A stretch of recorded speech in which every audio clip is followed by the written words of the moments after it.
Alright, here we go. I have an ink pen and a little bit of masking tape. I'll make me a makeshift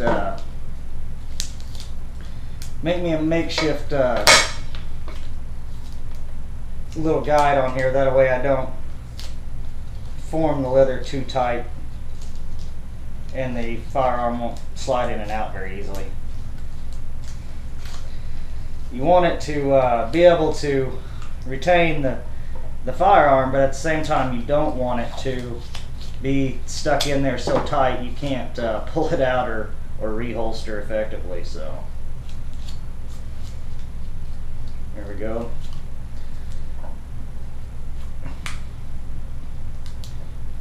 Quick, simple, works for my needs.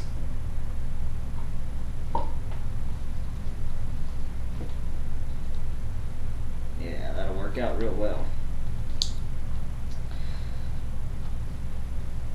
Another tool that I have is a spoon. There's a pointed tip on one end. You can use it for kind of tracing around on the leather or making little marks. That way you know if you're going to have to punch it or whatever you need to do. And there's also a nifty little spoon. And this spoon comes in handy because you can use the smooth end of this spoon to spoon around where you want the leather to kind of take form, and you can make lines with it. And it'll tend to put a little bit of a permanent indentation in it there, which is good around the trigger guard. That way it fits in there really well and the retention comes out really well on it. When I did this on my 1911 holster, I was actually able to spoon the leather around so well that you could see the indent from when the barrel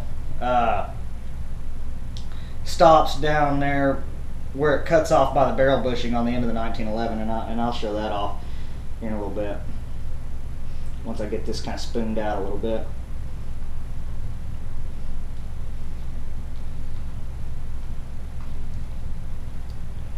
Can even make you a line down where the frame meets the slide.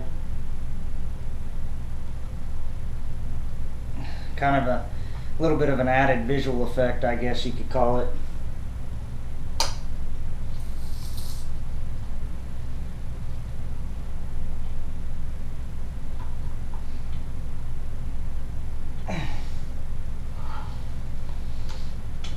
Like I said, I'm no professional, and this is the third time I've done this, and I haven't made one like this before.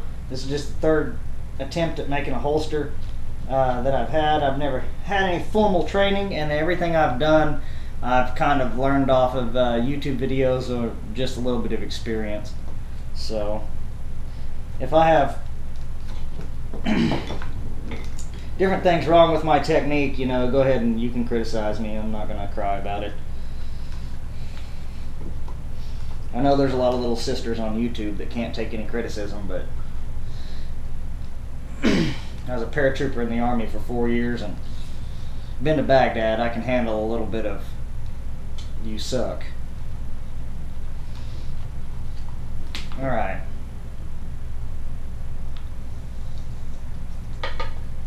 It's coming out pretty well. You can really kind of see where it's formed up over the trigger guard here. Formed around, and it's holding its shape. These flaps here, you can sew on leather, punch holes and sew. I don't really care for it. I've been actually using rivets, and the rivets have been working out really well for me, so I'm going to continue to use the rivets on this holster that I'm making. And what I'm going to probably do is put about 3 rivets here and 3 rivets down here. When you get a crossbreed style of holster, they usually come with a Chicago screw, and you can pick those up at you can pick them up anywhere. Tandy sells them, Academy Sports and Outdoors even sells them. So they're about $15 at Academy for about 10 sets, like 10 screws. They're a little on the expensive side. I had these metal rivets handy, and I don't see that he's going to swap out the middle part all the time anyway, so I'm just going to go ahead and rivet it.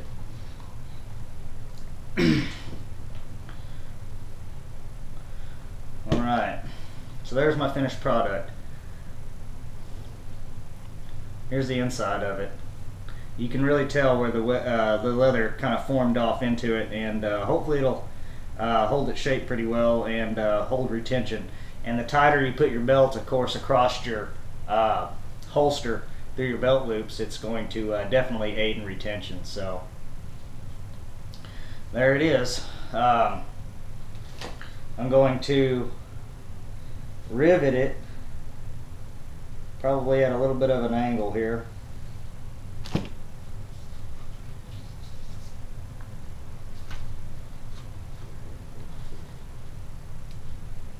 About like that. And so I'm going to have to trim a little bit off the back side over here, I can already tell.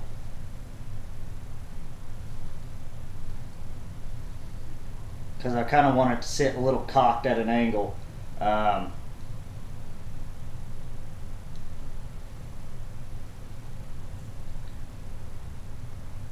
That way it's a little more comfortable while you're sitting and standing and everything else like that. So I'm going to have to trim a little bit on the back side here, not too much, and I'll probably go ahead and cut around in a little bit of a circle on this front side over here. But all in all, it's come out pretty well. Just about exactly what I wanted it to do, so I'm pretty happy with it right now. What I'm going to do is I'm going to take my scribe in, my little ball end on the end of this, and I'm going to trace while it's on the backer here where I want to cut. So I think I want to cut probably a little bit off of this and kind of just round it out there, draw me a tracer line there, and then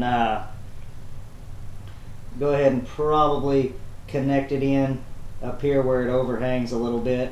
You guys can maybe possibly see this little half moon that I've got drawn here. I'm just going to cut that out, and then I'll set my rivets 1, 2, 3 here.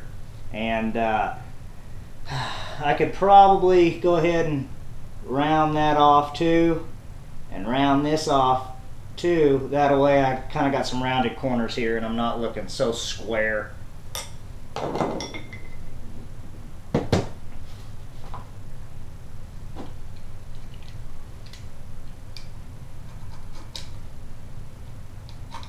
And it is pretty difficult to cut a round corner with one of these X-Acto knives. The knife that they sell for leatherworking is kind of a, it's hard to explain, but you use your thumb, and it's called a swivel knife. You put your thumb on the top of it, and you can really guide it around, and it's very small. It looks almost like a little chisel. I've seen them go anywhere from about $15 to about $25 to $40 and up. So I haven't really invested any money in it until I get better at it and learn that I like doing this kind of stuff. I'm still pretty new at it.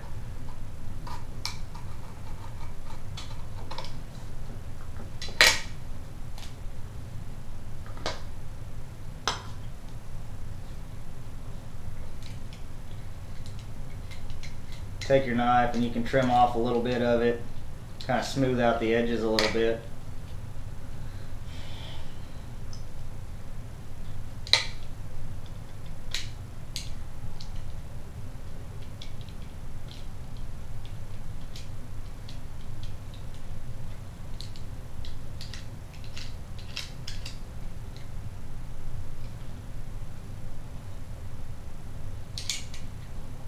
There's also what they call a burnishing tool, and what it does is, and I need to get one, it's basically a wooden dowel or it's almost like a little circle, like a little wheel, and it's made out of wood, and what you do is you run it around the outside edges of your cuts, and it'll burnish the ends. This wet leather cuts pretty smooth, so I'm not going to really worry about it too much. And I'm going to go ahead and edge coat this and with some black edge